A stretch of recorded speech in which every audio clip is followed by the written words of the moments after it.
All right, guys, I just want to do a quick little video. This is the line that I'm using on the short box build. It is a PTFE line. And basically what that is, for you guys that don't know, is it has a nylon center to it, a steel braid on the outside, and then this protective coating, protective cover on it. There's lots of different places you can buy this stuff from. I bought this stuff on Amazon. It was actually a pretty decent deal for what it comes with in the kit. It comes with 2 straight, or 290, 245, or sorry, 2 straight. I think it was 2 straight, or maybe it was 4 straight. Actually, I think maybe it was 4 straight 245s, 2 180s, which the 180s don't really get used much. I wish you could swap them out, but it is what it is when it comes as a kit. And then it comes with 2 90s. So, and these are actually double pivot 90s too on these ones, so that's kind of cool. And they're not that expensive. You can get them in 4, 6, 8, 10, 12. You might be able to get them bigger than that. I will put a link down below for some of these, my Amazon affiliate link. For any of you guys that do want to buy, they do actually have a bunch of products. If you hit up them on Amazon, they do have all kinds of stuff. And appreciate you guys that are using the affiliate link. It does help me immensely. You know, well, I shouldn't say immensely. It does help a little bit for be able to do some of the stuff in the channel and that type of stuff. But anyways, what I wanted to show, the quality of this stuff is actually pretty good for the price. And now, like I said, it's Evil Energy. That's a little sticker that comes in the thing. It comes with the instructions to tell you how to use it. The quality is pretty good for what it is. Oh, it also comes with a couple clamps too. I guess I should have mentioned that. It comes with some clamps that holds the line together if you're putting 2 line. That's actually kind of cool too. You can buy better quality stuff. The quality of this is actually pretty good, but you can buy better quality ones. The problem with better quality ones is they're considerably more money. So for the average Joe, you know, to do a setup, it's a considerable amount of money. It'll cost you, like, you know, to plumb your vehicle fuel return, you know, some training lines and stuff, a couple $1,000. Like, it's not cheap to do. So these are relatively reasonable priced. So what I do when I'm cutting the line off is I just take a little bit of electrical tape, and there is lots of different ways you can cut it off with a hand grinder with a zip cut on it. There is actually a proper tool, which I usually use. I didn't on this one just because where I was cutting it, I couldn't get the tool the way that I want, so I just zipped it off with the hand grinder. The big thing is that you want to be careful. You need to zip it very quick if you're going to use the hand grinder, so that you don't end up burning the line a bunch. So you have to be very quick when you're cutting it off. And then obviously you want it straight. This one's not perfectly straight, but for the instance that we're doing, we'll be fine. So what we do, for you guys that have never done a PTFE, you get the mandrel off here. Let me get this down a little bit farther. I just want to make sure that I have you guys in view. So I need to see the camera. All right. So when you wind this off, this just winds on there.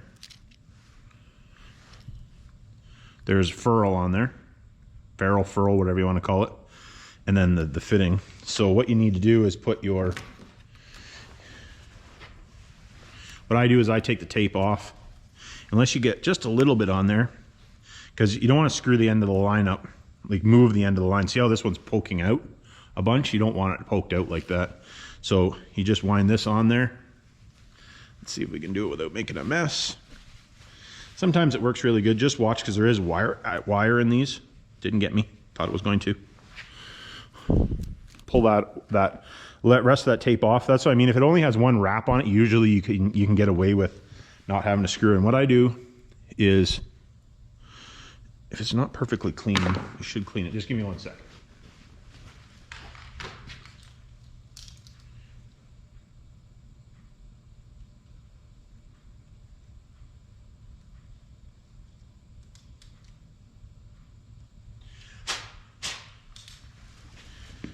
So I just cleaned the edge of that off. There was just a little tiny bit from the grinder. I'll link down below the cutters for doing it too. So then you take the ferrule, and what you do, you need to put, Man, I can't hold on to anything today. Ugh. You want to just peel this layer back just a little bit. Just, you don't really have to peel it back, but just get the edge of the screwdriver under it so that when you put the ferrule in there, you can see, I don't know if you guys will be able to see in there, but the line has to go up inside there. And it's all the way. Usually I just tap on it with a screwdriver a couple times.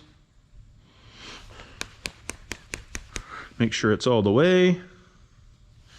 It looks like it's all the way. Yep. Now, something that I usually do, is I put just a little bit of WD-40 just on the edge of those threads right there.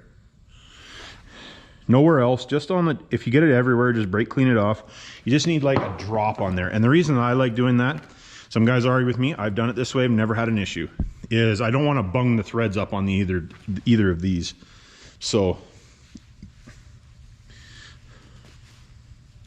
then you wind that, all you do is just shove that piece in there and then wind this up. Now, in doing these ones, you need to make sure,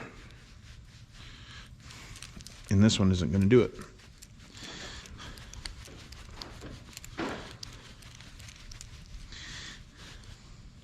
And see how the line's not up far enough? Like this piece isn't up the ferrule far enough. That actually helps drag it in there. So all you got to do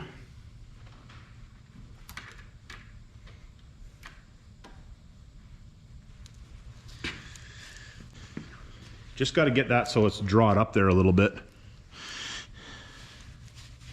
And if it goes up all the way to start with, yeah, see, and now it's up there far enough now. See how, like, now I can't turn it. So basically what I need to do is, yes, there is actually wrenches for doing this, but I don't have one here handy. And I don't care if I scratch it, so.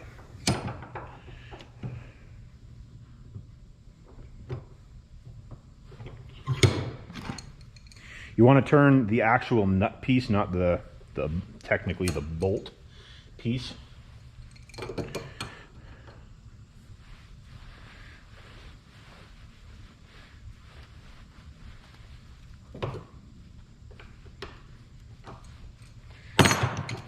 And that's all there is to it. It's pretty simple to do. You just want to make sure you get that piece in the right spot, because that's actually what grabs and pulls down on everything, right? If you don't get it like that, it'll blow off on you. So, and don't get me wrong, I've done it and not had it suck in there properly. So basically, you get the interference fit between the angle on that and inside here with the line.